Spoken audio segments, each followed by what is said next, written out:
Yo, what's up YouTube? Ayun, magandang gabi po sa inyo dyan. Ayun, kumusta po kayo dyan? Ang video na to, hatid natin kay Artist Life Update. Ilagay ko lang po ang kanyang channel sa description para mabisita niyo po ang kanyang channel. Ayun. At kung ikaw pala ay bago sa ating channel, huwag kalimutan subscribe, like, comment, paklik na rin sa ating notification bell para ma-update kayo sa ating mga bagong ina-upload. Ayan guys, kumusta ang mga kababayan natin sa ibang bansa? Sana nasa mabuti kayong kalagayan. Ayun, salamat po sa mga support nyo dyan, mga bagong subscriber at sa mga nag-comment. Thank you very much. Ayun, wala naman pong patupik-tumpik na, silipin na natin ito, baka masilip pa to ng iba.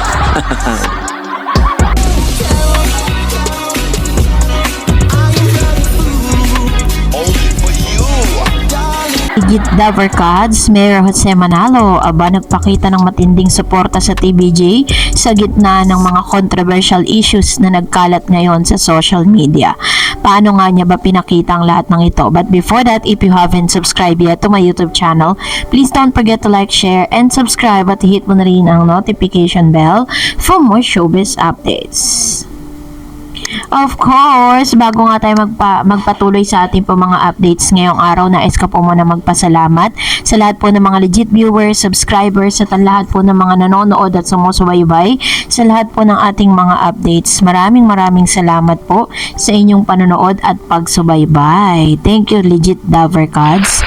At ngayong araw nga, pag-usapan po natin ang mga nangyaring live ngayong araw kung saan ay talaga namang nakita pa rin natin ang mga same na mga support, no, coming from legit Davercads po ng TVJ, kung saan talaga namang pinakita po na kahit po may mga issued controversial na mabalot po ngayon sa TVJ, still yung 100% support po ng mga legit Davercads ay still the same.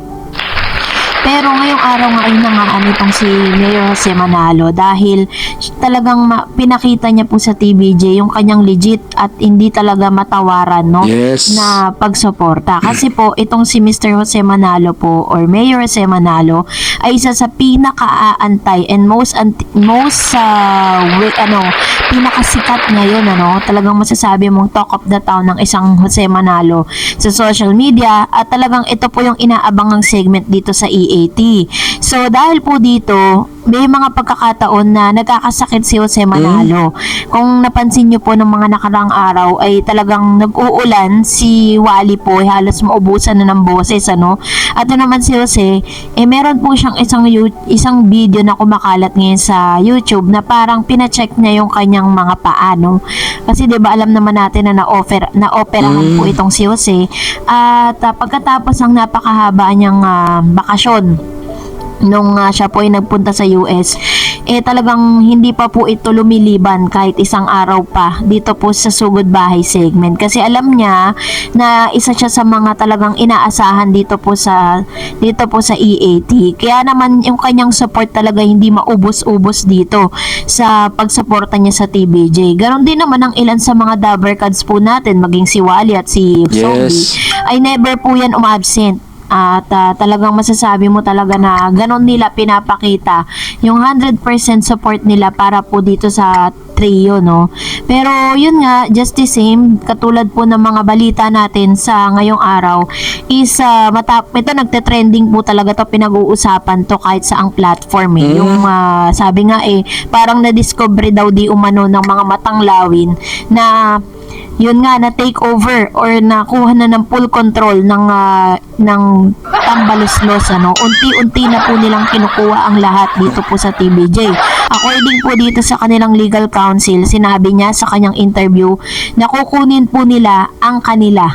Ganon po yung ganon po yung sinasabi nila na talagang kahit whatever it is, kukunin nila. Pero ang masama lang dito is yung pagkuha po nila very drastic Drastic move kasi yun kasi imposible po na, kasi si Miss Jenny Perry po kasi ang tinutukoy na nagmamay-ari na ito pong YouTube channel at Facebook page and Twitter. Siya po ang gumawa ng account na yan at siya po ang may access dun po sa mga social media accounts na yan. Kaya napaka-imposible na ibibigay ng kusaya ni Miss Jenny Perry, 'di ba? Napaka-imposible na talagang kumbaga ibibigay niya yung access doon. Yun nga lang talaga kasi ang pagkakamali lang yung pong nakalink na banks dito po sa YouTube channel po and Facebook page po ng Branded Eat Bulaga ay nakalink po sa bangko po ng Tape Incorporated. Kasi pagkatapos po na mag-exodus or umalis na po ang TBJ dito po sa GMA at sa Tape Incorporated, kasabay nito ay hindi na po sila nag-post at ang lahat ng video po na naroon parang dinemonetize nila lahat. Tinanggalan nila ng ads, ganon. Kasi bilang sa mga admin po kasi, pwede po yan tanggalan ng ads. Teka mo lang, mautak din yung gumawa ng YouTube channel ng TVG. No? Ang galing nga. Maganda rin yung ginawa niya. At saka para hindi mapakinabangan ng Guan sa kabila yung Tape Bulaga. Tuloy na natin. Pwedeng hindi nyo i-monetize kasi kumbaga kikita yun eh. Pero hindi naman po sa kanila napupunta yung pera at hindi naman nila pinaghirapan yun. At ang napapanood doon ay ang TBJ. Correct. Kaya kung meron mang may malaking karapatan doon, ay walang iba kundi si Miss Jenny Perry at ang TBJ.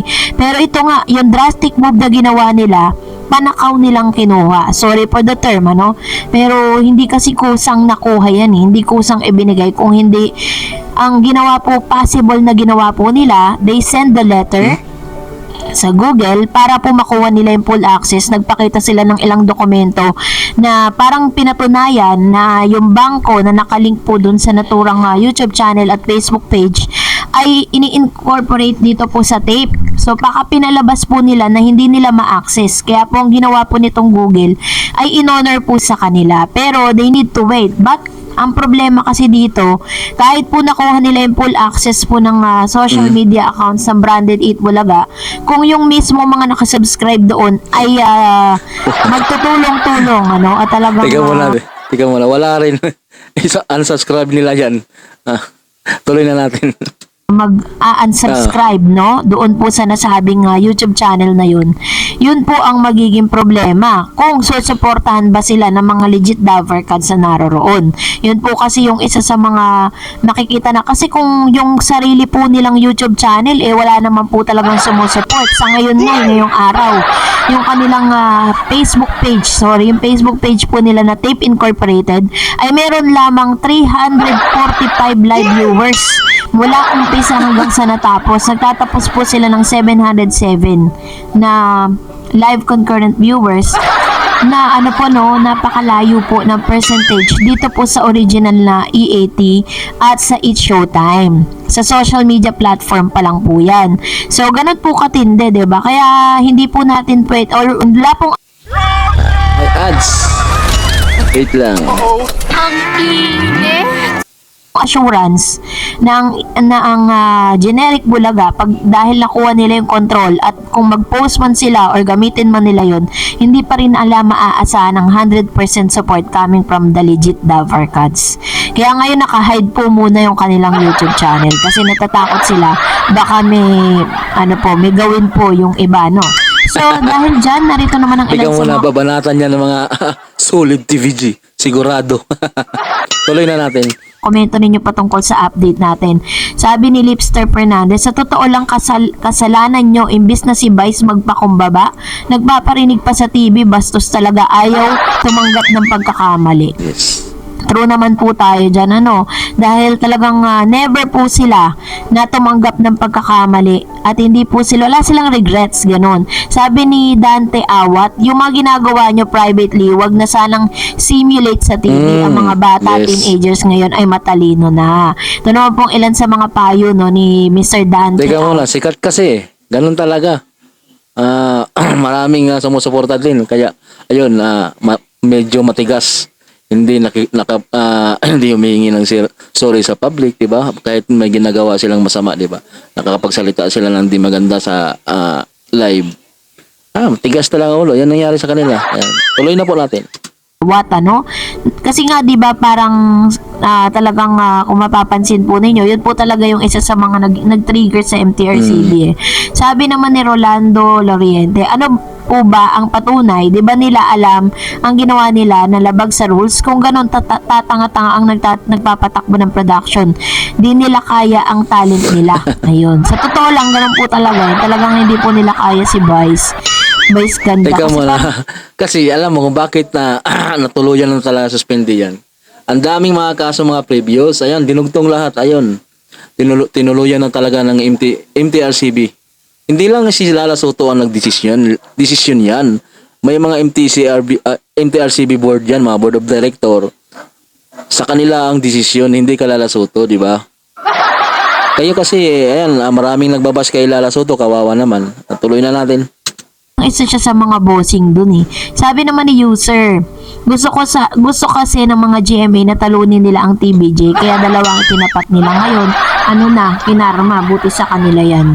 Oo, kasi nga 'di ba doon po sa sa kanila pong programa, dalawa yung noon time nila sa GMA, sa GTV tsaka sa kanila. Siguro akala nila kapag nag-collaboration yung dalawang noon time, makakahakot sila ng mas maraming ads Sabi pa ni Lipster, kayo gumawa ng ikasususpindi nyo, ilang warning na binigay sa inyo, binaliwala, bahala, winalang bahala nyo.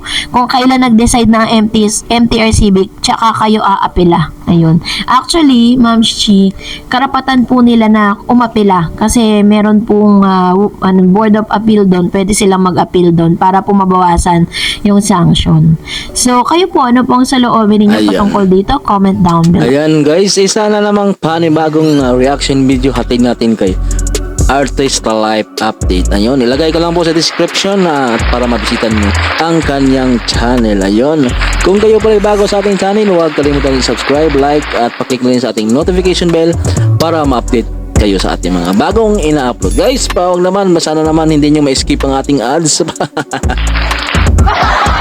Maraming salamat po sa mga bagong subscriber natin dyan. Salamat po sa mga comments na nababasa natin. Thank you so much po sa inyo. At ingat po kayo. God bless po. At stay safe kung saan man kayong naroon. Bye-bye.